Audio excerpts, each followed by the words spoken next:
I used to have a habit of taking walks every day, usually right after lunch. I'd make myself like a little tuna fish sandwich and then I'd go on a walk. And I loved it. It was a great way to kind of clear my mind. It's like the tiniest bit of exercise, but like breathing fresh air was good for me.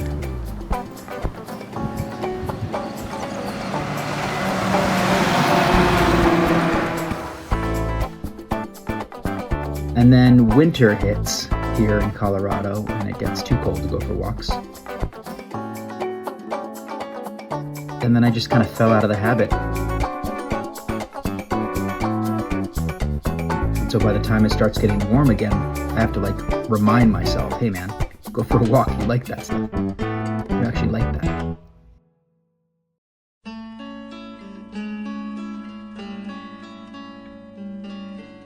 I think it's really easy for me to get caught up in the studio, like staying in here and working on stuff in the studio, because this is where all my stuff is. You know, this is where all my art supplies are, this is where all my music gadgets are. So it's easy to kind of not leave the house for me. I'm already kind of a hermit by nature.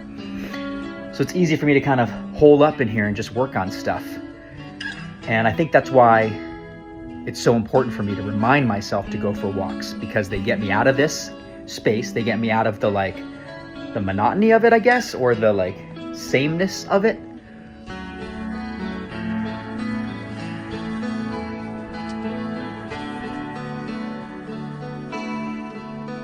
And it gets my head refreshed.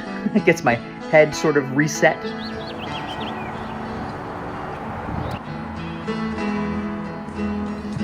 Just kind of let your mind wander without distractions, or at least with different distractions than I have in here.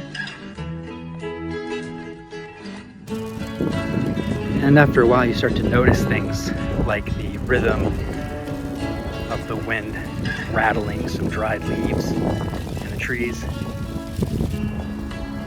Sort of steady whir of traffic as it buzzes past you. The sound of your own footsteps make a beat.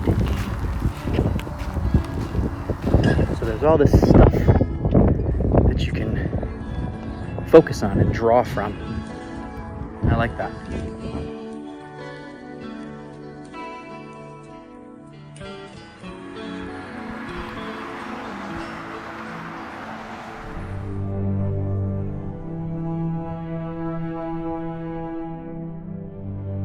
Obviously, studio time is important to me. That's where I get the bulk of my work done, whether I'm working on art or music. It's important that I have focused time in the studio.